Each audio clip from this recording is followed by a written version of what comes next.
नमस्कार दोस्तों। आपका फिर से स्वागत है हमारे मार्केट रिव्यू वाले वीडियो में, जिसमें हम ये जानने का कोशिश करेंगे कि सोमवार के दिन कौन कौन से स्टॉक्स आपके फोकस में रह सकते हैं, कौन कौन सा सेक्टर मार्केट का जो है वो नेक्स्ट मंडे के दिन फोकस में रह सकता है। उसके बारे में हम जानने का कोशिश करेंगे इस वीडियो में।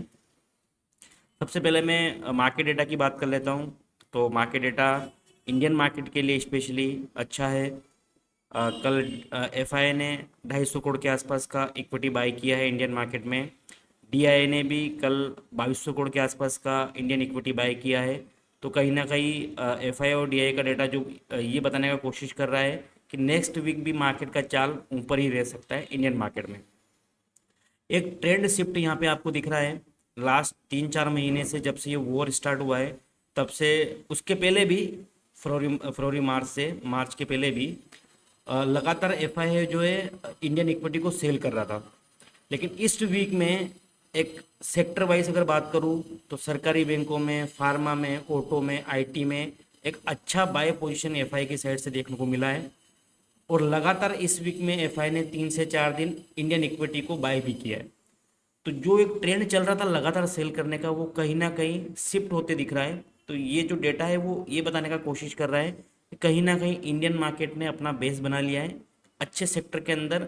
अब यहाँ से बाइंग आपको अच्छी दिख सकती है। जैसे पूरे वीक के अंदर ऑटो सेक्टर के अंदर, लास्ट वीक में, अभी इस वीक के अंदर, सॉरी, आपके ऑटो सेक्टर के अंदर, फार्मा में, फार्मा के अंदर, या फिर आप बोल सकते हैं आईटी के अंदर एक बहुत अच्छी बाइंग आपको देखने को मिली। तो ये बाइंग, आज का डेटा भी ये बता रहा है कि ये बाइंग नेक्स्ट वीक भी कंटिन्यू रह सकता है। मैं बात करूँ कौन कौन से स्टॉक्स जो है सोमवार के दिन फोकस में रह सकते हैं, तो सबसे पहले मैं बात करना चाहूँगा जो सेंट्रल गवर्नमेंट ने एक समंद्र मंथन करके प्रोजेक्ट अनाउंस किया है, जिसके तहत जो इंडियन गवर्नमेंट है वो ये चाहती है कि जो डिपेंडेंसी है जो इंडिया की आपका आपके कच्चे तेल की और आपके नेचुरल गैस की जो डिपेंडेंसी है इंडिया की दूसरी कंट्रीज पे, उसको कम किया जाए। उसके लिए एक समुंदर मंथन करके प्रोजेक्ट है वो लॉन्च किया है, जिसका 84,000 करोड़ के आसपास जिसके अंदर मंजूर हुए हैं।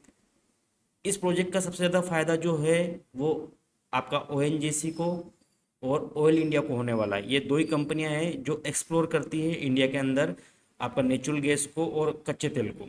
तो कहीं ना कहीं ओएनजीसी और ऑयल इंडिया को इसके अंदर इस ये जो समुद्र मंथन का प्रोजेक्ट है इसका फ़ायदा डायरेक्टली होते दिख रहा है। तो और ऑलरेडी ओएनजीसी और ऑयल इंडिया जो है अपने हाई से 15-15% के आसपास डाउन है। तो एक अच्छा लॉन्ग टर्म के लिए बाइंग अपॉर्चुनिटी इसके अंदर बन सकता है। दूसरी बात करूं मैं, सन फार्मा का कल मार्केट बंद होते होते रिजल्ट आया था।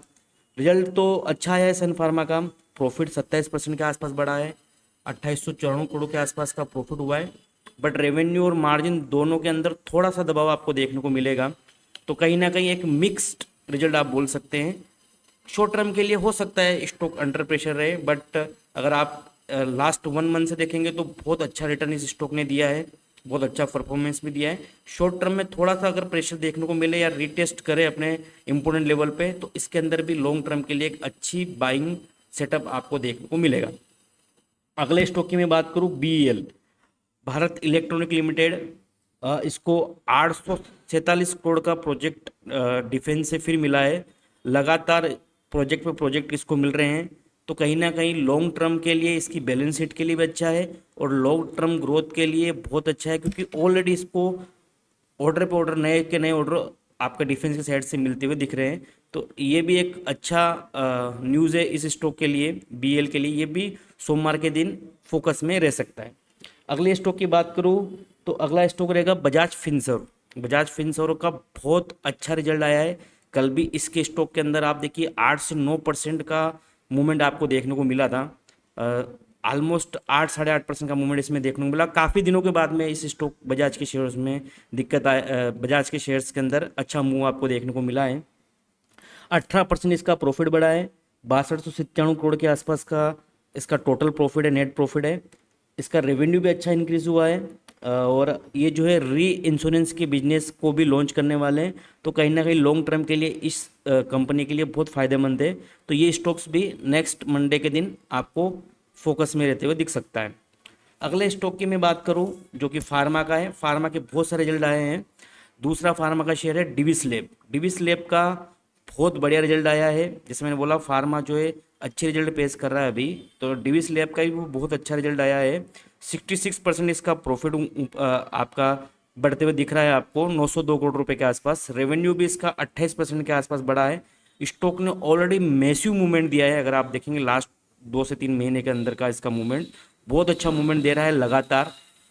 अगर ये शॉर्ट टर्म पे अगर आपको कुछ रीटेस्ट अगर आपको दिखे इसके अंदर, तो ये भी एक अच्छा लॉन्ग टर्म के लिए सेटअप आपको मिल सकता है इसके अंदर। अगले स्टॉक की मैं बात करूं मारुति सुजुकी, मिक्स्ड रिजल्ट आया है इसका।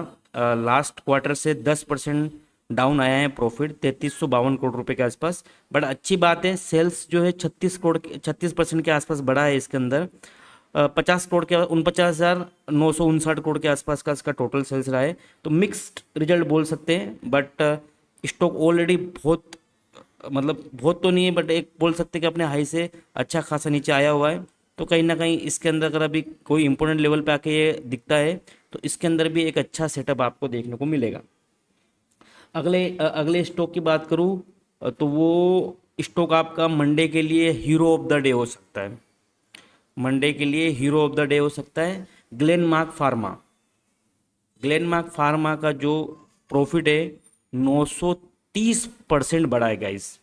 930% ग्लेनमार्क का प्रॉफिट बढ़ा है इस क्वार्टर में। लास्ट क्वार्टरली रिजल्ट के कंपैरिजन में 483 करोड़ के आसपास का प्रॉफिट था।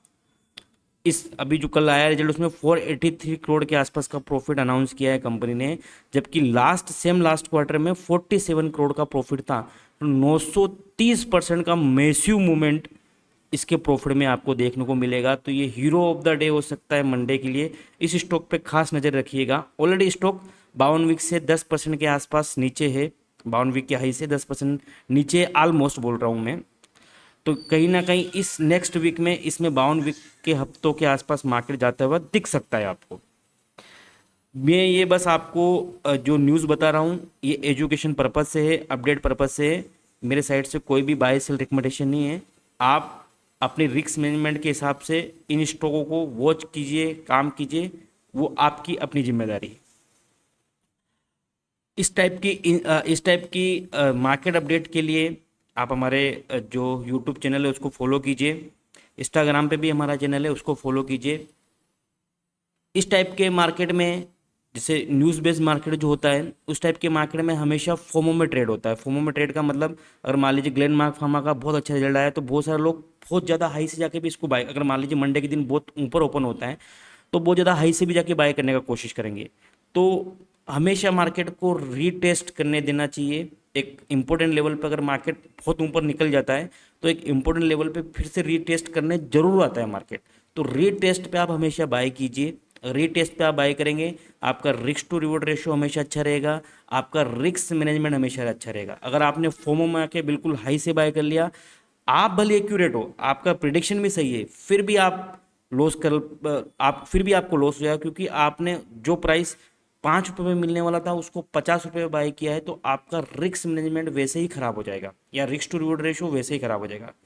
परफेक्ट एंट्री मार्केट में कैसे करना है, कैसे परफेक्ट स्टॉक आपको मार्केट में ढूंढना है, किस टाइप से आप मार्केट में एक अच्छा सेटअप बना सकते हैं, जानने के लिए आप हमको फॉलो कर सकते हैं और हमारी जो लाइव क्लासेस होती है उसको भी आप ज्वाइन कर सकते हैं। धन्यवाद।